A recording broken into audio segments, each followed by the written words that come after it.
looking for what to do and decided that I can't sit home all this time. I need to go into art, and before we know it, he's for a person who started doing art in 2018 to what we're seeing today. I must say he's pretty talented, because there's a very short time, and more or less like competing with some really top artists that we have in the country. What do you have to say about this? And it's a story of many young people out there. You can see that Abdul has some bit of struggling with, how do I get my work out? How do I get people to believe in me? How do I move on from here? You are a promoter, and you've been promoting art for a while. What would you say to this young man, and how would you help him to go? No, I mean, it's a fascinating story, and it's a story of our generation.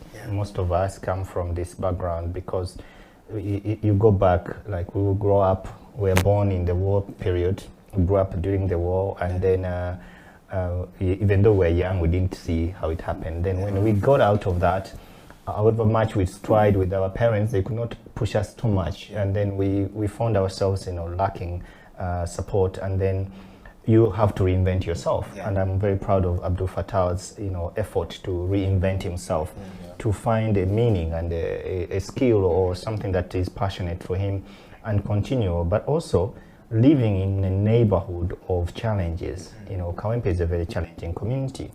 And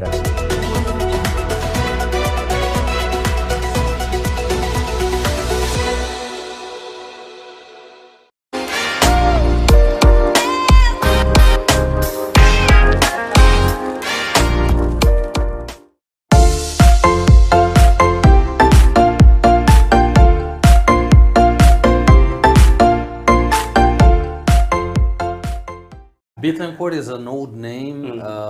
It's my father's name. My father was Brazilian, 100%. Yes. But Bittencourt has a French origin. And it's a name from the north of France at the time of what they call the Middle Age. And they say that there was one of those small kingdoms at that time. There were many. And the king had a bastard son. And so this bastard son, they used to call him Bête en cour. Bête en cour. Cour means court. And bête means that it's a bit not very depreciative way of calling it. It's a bastard son. So it was like the bastard in court. So Bittencourt becomes the name. And this name,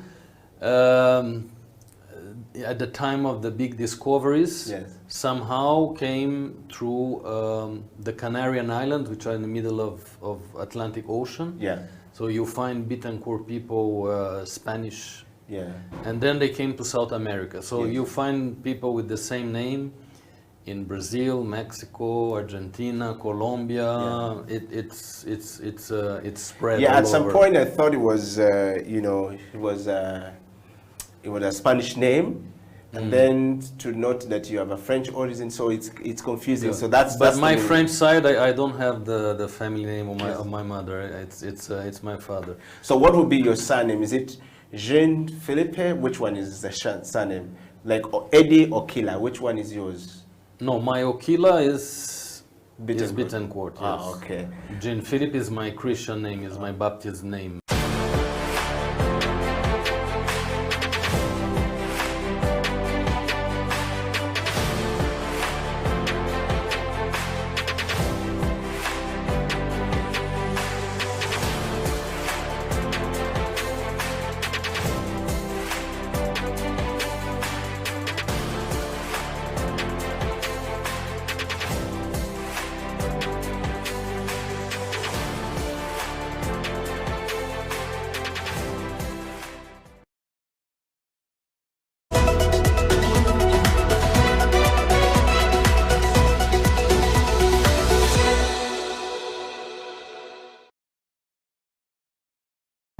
Thanks. I think welcome everyone to this today. The reason why we started Umba Creative is because it came out of COVID. Because there was a time when COVID had just started, and we all thought it's going to take a week or a few days, and then it went into a month. Then the artists had started thinking, okay, I saved some money, and then after that, after 3 months, it had, finished, and then they had to think about rent, they had to think about all other things that they need to do. And then it came out to be that actually, phone calls started coming. Oh, I need some help here, and it became a trend that artists were really running out, and they needed some help. Even when the government came in to do some little support, it was not really enough. So we thought, how can we, now that we've learned that when we are in such a situation, we run out of resources very quickly, how can we make sure that artists can have somewhere they can sell their work that does not need physically to have them present or to have people present? And we took the example of like iTunes, Spotify, and all these digital platforms for musicians. It's not the same for like visual artists. Of course, visual arts works in galleries and exhibitions and fairs. So we thought that creating a platform where visual artists can put up their work and it can be sold online without them being present, and they can receive their money at home. That's why we started Umva Creatives.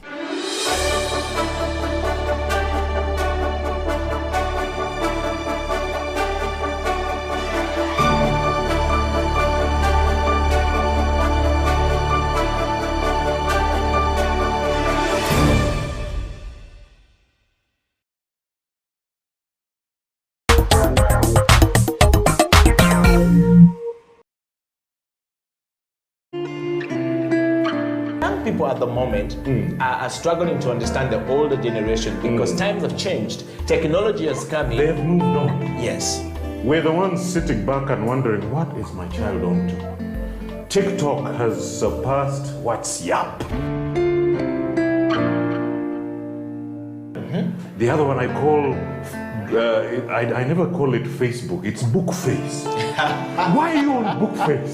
Dad, it's Facebook. Yes.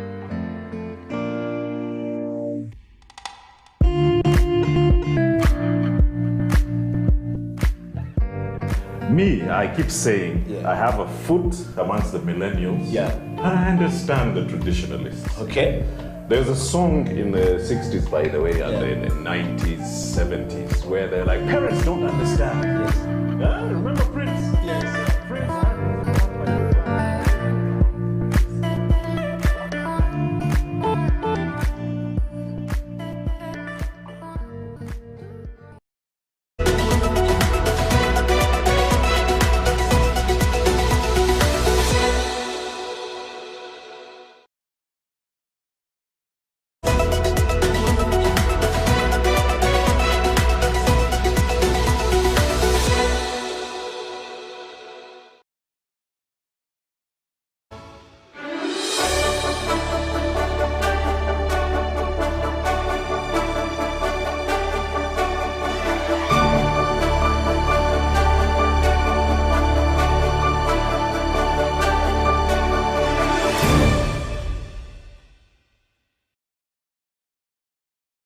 And now DIT, that's the reason why DIT is coming in, because we've tried to create this awareness that the designers or the tailors must be supported in this industry, and also other stakeholders, because being a fashion president, I'm not just talking about designers being a designer, but all the industry I'm talking about, the people who supply us machines. We have Kiembe people, Kiembe sewing machines. We have the people supplying us with fabrics. We have people teaching.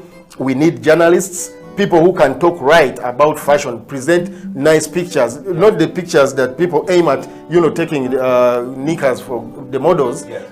That's not what we are looking at. We are trying to address it nicely and properly. Yeah. So the reason why I'm doing that, abantu basobola okwekkiririza that guno mulimu gwa bbeeyi. DIT has already assessed us and many other centers that have been put outside there for people, the tailors who are already skilled, to go and be assessed so they can be accredited.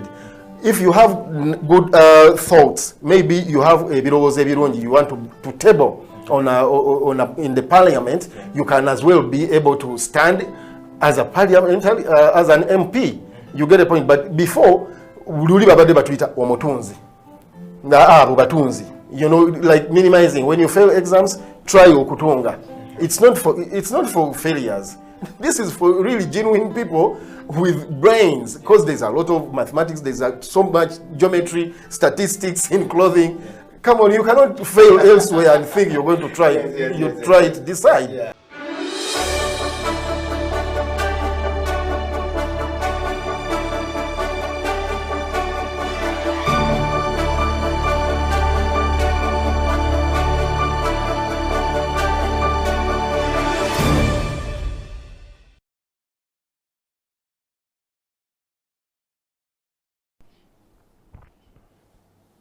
It is a Creative Industry Talk. My name is Eddie Okila.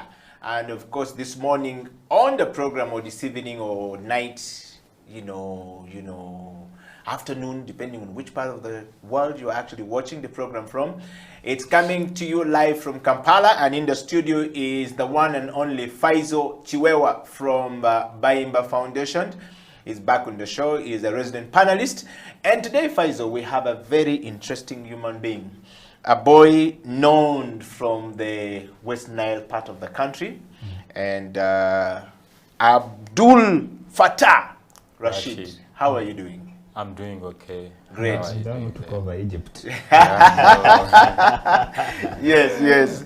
Well, and just to make Abdulart, just to make people know, and of course I want to welcome every one of you out there back to the show today. And of course Abdul is from Abdulart, Uganda. If you have been following his work, he's a contemporary artist, street artist. He's graffiti artist, as well as an educator, art educator in Kawempe, a division of Kampala City, and of course doing some great things there, inspiring lives in that area. Abdul is going to be with us on the show, and today the topic of discussion, gentlemen, is going to be centered around, community art and skill development is our topic today. I think it's going to be starting from you, Faisal, as a man who recently launched Umva Creatives, which is a platform for these guys to showcase their work. First, tell us about Umva Creatives and why are you particularly picking on art? Yeah, thanks. I think welcome everyone to this today. The reason why we started Umva Creatives is because it came out of COVID, because there was a time when COVID had just started and we all thought it's going to take a week or a few days, and then it went into a month. Then the artists had started thinking, okay, I saved some money, and then after that, after 3 months, it had finished, and then they had to think about rent, they had to think about all other things that they need to do. And then it came out to be that actually phone calls started coming. Oh, I need some help here, and it became a trend that artists were really running out and they needed some help. Even when the government came in to do some little support, it was not really enough. So we thought, how can we, now that we've learned that when we are in such a situation, we run out of resources very quickly, how can we make sure that artists can have somewhere they can sell their work that does not need physically to have them present or to have people present? And we took the example of like iTunes, Spotify, and all these digital platforms for musicians. It's not the same for like visual artists. Of course, visual arts works in galleries and exhibitions and fairs. So we thought that creating a platform where visual artists can put up their work and it can be sold online without them being present, and they can receive their money at home. That's why we started Umva Creatives. Wow. And Abdul, yeah, welcome to the program. First of all, who is Abdulfata? Abdulfata Rashid is my name. I'm from Kawempe. I was born in Luwaga Hospital. I'm a professional in my kind of art I'm doing, like visual art, graffiti art. So I have tried to push forward my art, you get. So even I'm trying to get some different people who do my stuff, you understand. So there are those with disabilities, so they come and join me so that we can push our art forward in Uganda. So here, the problem or the challenge we get, people here don't appreciate, or it's like they appreciate, but they don't support us, you understand. So the way how I'm moving around in different areas, going, making different pictures. So art can speak everything, like that of COVID I did. So I try to make that part of art like that, so people can come and support us. But I finished that work before going or moving around, looking for those who can support us, but no one came out to support us anymore. So that's the challenge we have here in Uganda.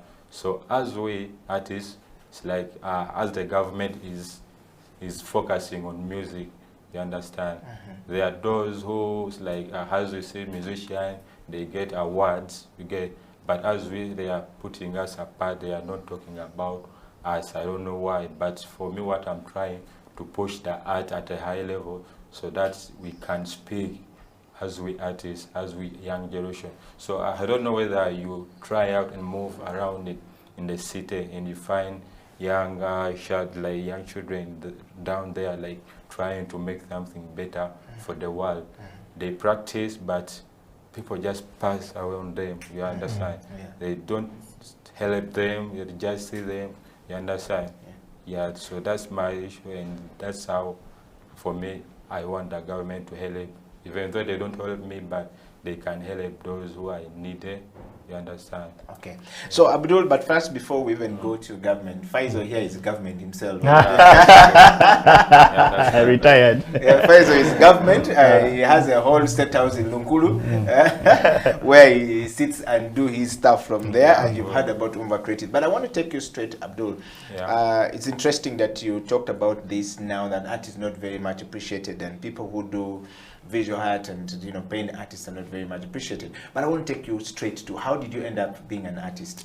I started doing art in 2018, but now people, like, I've spent like 5 years doing art. So someone can see my work on the wall.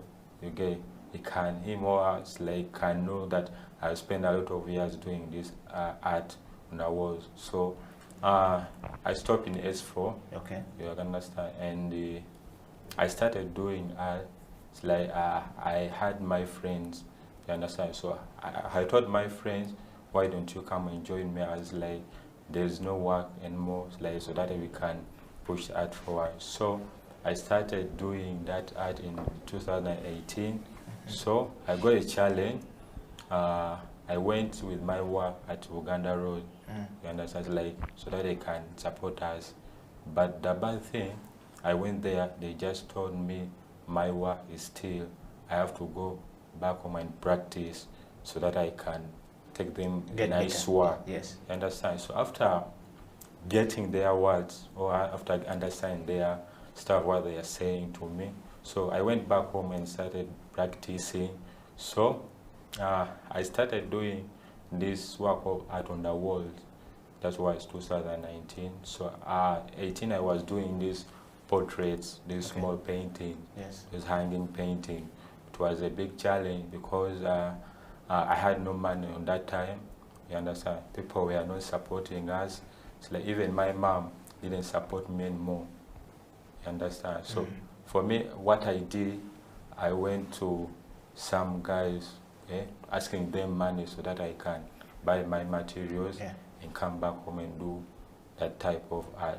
So after doing that art on the wall, I got my guys who helped me to push my career forward. And there is a guy whom I met, that guy is called Jafes Isubuka. So that guy taught me art up to now, you understand? So he taught me how to mix colors, you understand? How to make canvases, you understand? For me, I didn't know how to make canvases, you understand? And I didn't know how to mix colors, or like I can get like red and black and yellow to bring out that brown color. I didn't know that. So even yellow plus blue, you can mix it and you get green. I didn't know everything. So after getting all of those techniques from that guy, I started doing my own stuff. You understand? Forcing us, like taking art in the high level. You understand? As the guys told me, I have to practice everything so that I can take my work there they buy. So I started doing that work slowly practicing. So the challenge I had, I didn't have a workspace. You understand? It was so tough on those days. On that days, people were like just calling me to do their work. You understand? Were they paying you? On the phone, just sending me when money. they called you to go and do their work, were they paying you? Yeah, they were paying, but little money. You understand? They can give you, maybe someone can say, I need a painting, but I'm gonna give you 100. That 100 was so small because I have to buy paint, facilitation. You understand? Even the people, it's like whom I'm working with, they also need money. You understand? But that's the challenge. Yeah, they can call you and it's like you paint here, they give you little money. So art is so powerful here. You understand? So they have to give us enough money so that we can, so that we can push our career forward, so that we can be happy in it. Okay.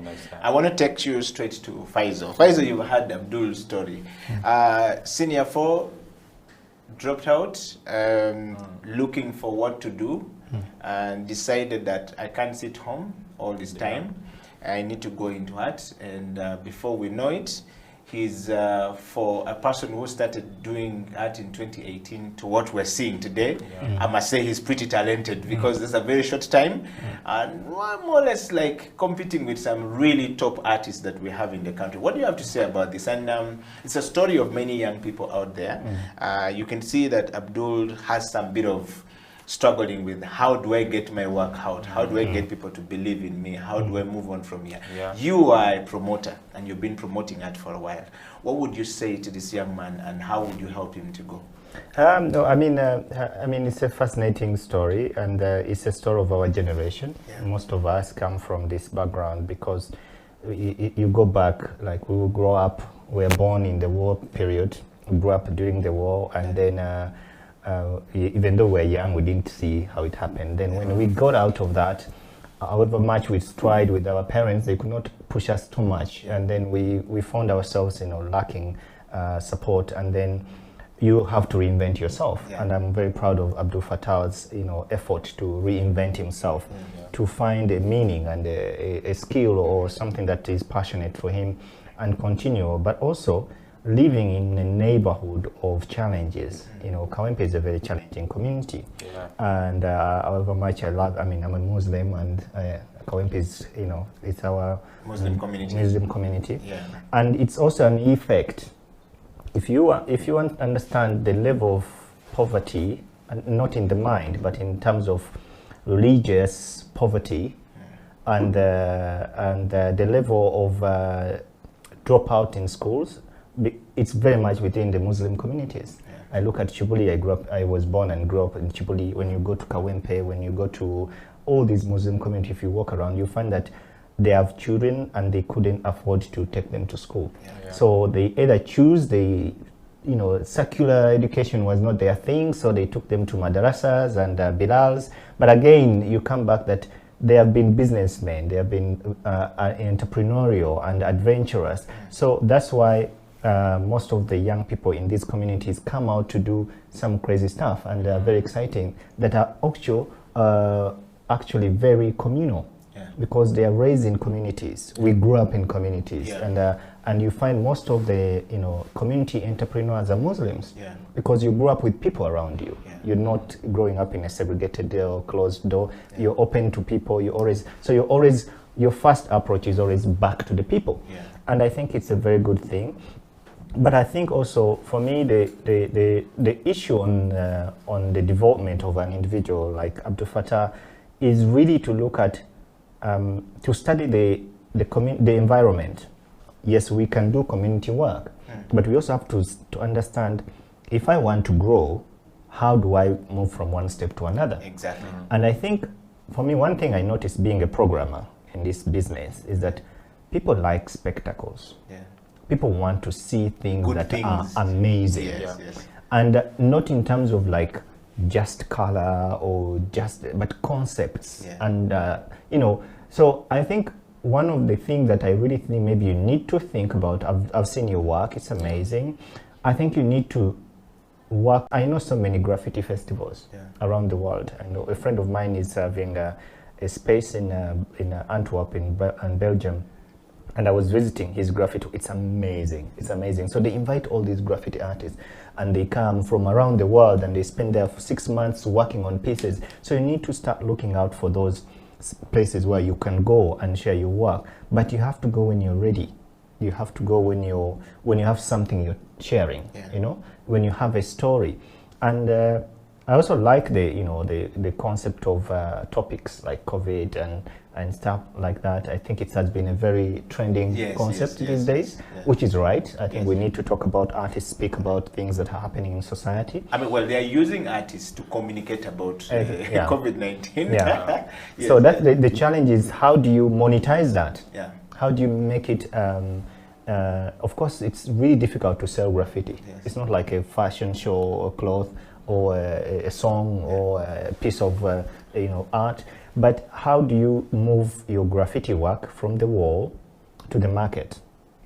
You know, because I don't remember the last time I went to Kawempe, so I'll never see your work. But how do you get your work from that wall to Kampala Road? You know, or to Faisal's office. Exactly, or to anyone, to Eddie's show. You know, have a print or create something that. So we need to think around, how do we monetize? You know, the way you do those paintings, and when people buy them or donate them or whatever it is. So we need to think around, how do you monetize your work from the wall to your pocket? Well, Abdul, yes, we're going to take a break, but you can add to that. Okay, so let me tell you this. I have like 3 masterpieces, that of COVID. One is in Kawempe, one is in Kamocha. But on that day, I try to go and meet those who will manage to take our stuff for us, so that we can produce more work in Uganda. One day I met Ruth Acheng. I went with a proposal. I wrote everything. It wasn't easy to meet her. But I went there, I introduced my work, I told her that... How they can use your work and how they can communicate, teach people about COVID-19 and what COVID-19 is. What she told me, I will call you, you understand? So, as we tell that no one is like, we can take work to different people. Did Dr. Honorable Ruth Acheng call you back? No, didn't call me. That's the problem we have. You understand? As you say that we have to bring out the where we take it so that they can support, but no one can do that, you understand? As I tried on that day, you understand?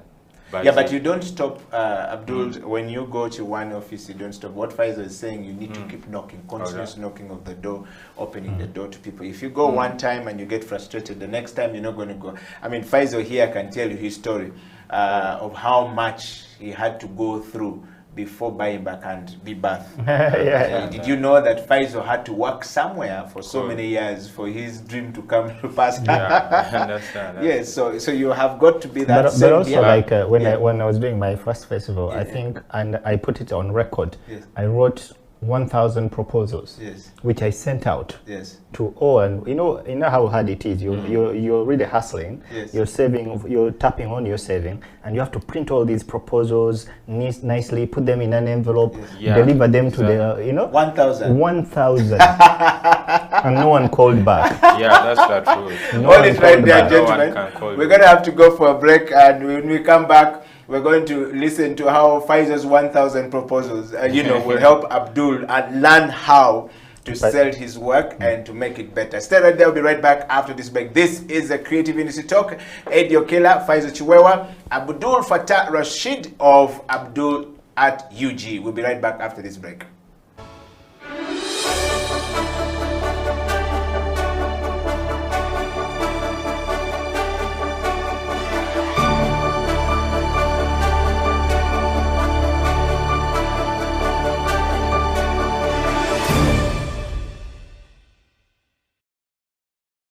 If you create a space which enables people to think and thrive, that's a bonus. Before I started working officially, I used to do a lot of freelance work. And as a young freelancer, my laptop was on my back. And I didn't have an internet connection. I didn't have an office desk. It was difficult for me to work at home. So what I did is I would go and sit in a restaurant, buy some tea or breakfast, and ask for a Wi-Fi password. And then I would sit there and have my breakfast